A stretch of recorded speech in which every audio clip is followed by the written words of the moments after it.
Sejam todos bem-vindos, bem-vindas. Estamos aqui na Morada da Paz.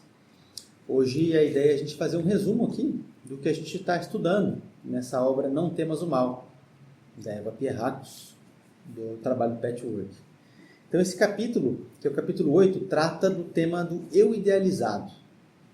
Então esse eu idealizado é um conceito aqui do Patchwork.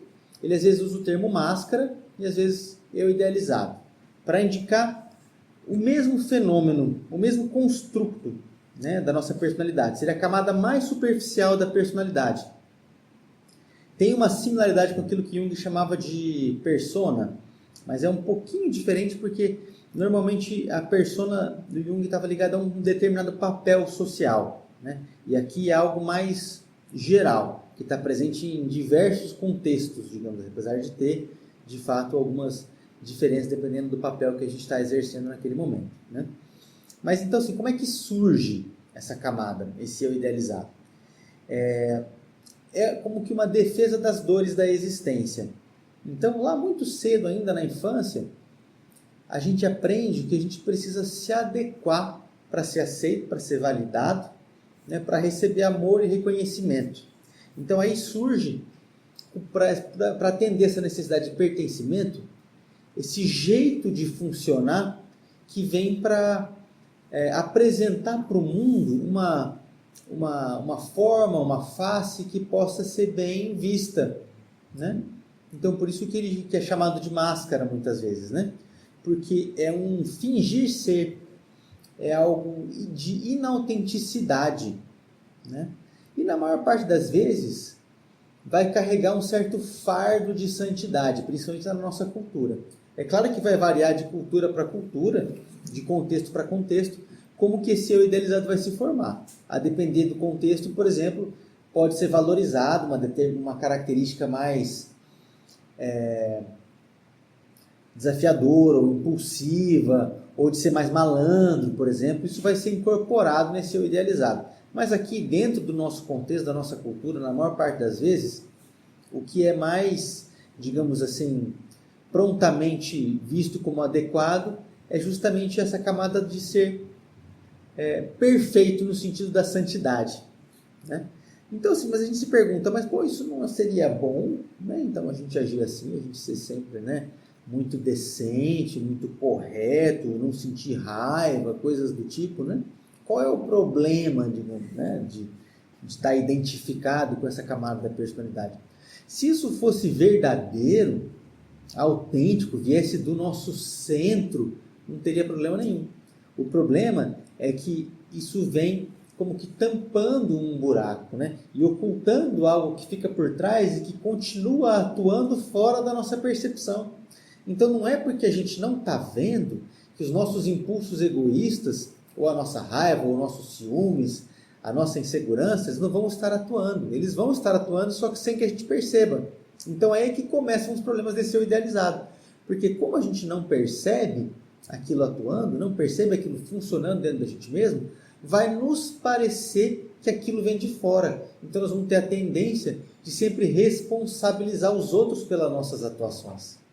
Então, não importa o que a gente tenha feito, se a gente está refém dessa camada da personalidade, desse eu idealizado, a culpa é sempre do outro. Então esse é um dos principais sintomas, né, de estar preso nessa camada, né? É a dificuldade de assumir a responsabilidade pelas próprias ações. Porque assumir essa responsabilidade significa estar disposto a enxergar, às vezes, realidades pouco lisonjeiras a nosso próprio respeito. E é isso que esse eu idealizado não permite, né? Porque normalmente há aqui uma dicotomia. Ele vai nos exigir um padrão elevado de perfeição moral ou de conduta, e nós não vamos estar à altura de nos comportarmos segundo esse padrão. Então, assim, qual é o dilema que surge? Ou eu sou a perfeição da minha idealização, da minha fantasia, ou se eu não consigo atingir, fiquei em alguma etapa do meio do caminho, então não valho nada, eu não presto. Então a gente não constrói uma autoestima saudável. A gente vai oscilar entre uma sobrecompensação, digamos assim, uma autoestima, um ego inflado, ou um senso de desvalidação, de autodesvalidação. eu não tenho valor, não valho nada, e fica refém dos próprios complexos de inferioridade. Então esse é o problema que surge da gente ficar preso a essa camada da personalidade, desse eu idealizado. Então, o que acontece? A gente vai ter essa dificuldade de autoaceitação, essa negação em olhar para a realidade daquilo que a gente é nesse momento.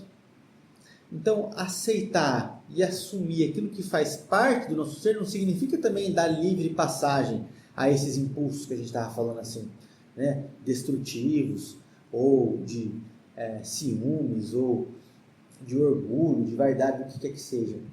Né? Significa estar cada vez mais conscientes deles e no sentido responsáveis por ele, responsáveis por tudo que a gente sente, responsáveis por tudo que a gente fala, por tudo que a gente faz. Esse é o ponto de partida.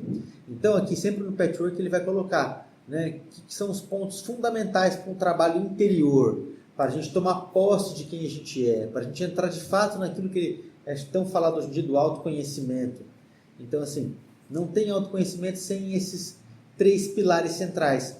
Um deles é a autorresponsabilidade, ou seja, eu estou onde eu me coloquei. Né? O outro é essa coragem e disposição para se ver, para se enxergar. E essa humildade desse reconhecimento. É preciso humildade porque, no fundo, essa camada do eu idealizado, ela está muito ligada com essas paixões do orgulho e da vaidade. Né? Porque o orgulho é justamente do se sentir mais do que se é, né? De ter essa coisa da falta, e a vaidade é essa necessidade de validação do meio, né? De ser admirado, de ser reconhecido, de ser, né, aplaudido e aceito. A gente acaba se comportando aqui como, mesmo sendo adultos, como aquela criancinha que quer ganhar uma estrelinha no final do dia. Né? Eu fiz a minha função, eu fiz aquilo que era certo, olha só, cadê meus parabéns? Esses parabéns, esse reconhecimento, pode ser tanto uma validação, uma apreciação aqui do meio, ou como pode estar, digamos assim, oculto, até mesmo sob um manto de religiosidade, de espiritualidade. Qualquer que seja a expectativa de recompensa, seja ela na terra, seja ela no céu, ou seja, se eu tenho uma expectativa de ir para o paraíso, ou de atingir uma libertação espiritual, de melhor, assim, qualquer coisa que seja, eu estou sendo refém ainda dessa camada, entende? Então, assim, quando que a coisa começa, né, a acontecer, quando a gente vai se libertando dessa camada, a gente vai ganhando mais liberdade, né? Fiquei redundante aqui, né? Então a gente vai abrindo mão dessa necessidade de validação externa ou de recompensa para ser aquilo que a gente é de verdade, né? Então a gente pode dizer assim, que existem alguns níveis de liberdade. Então no primeiro a gente ainda é totalmente refém dessa camada aqui, dessa camada de eu idealizado, refém das conjunturas aí culturais em que a gente está inserido, familiares. A gente pode atingir um primeiro grau de liberdade quando a gente consegue jogar fora isso daí, mas a gente ainda vai estar preso nos nossos próprios impulsos egoístas, né? No nosso egocentrismo, no nosso orgulho, no nosso desejo de se destacar, de brilhar mais que o outro. Isso vem também desse nosso eu inferior, como ele chama aqui no Patchwork.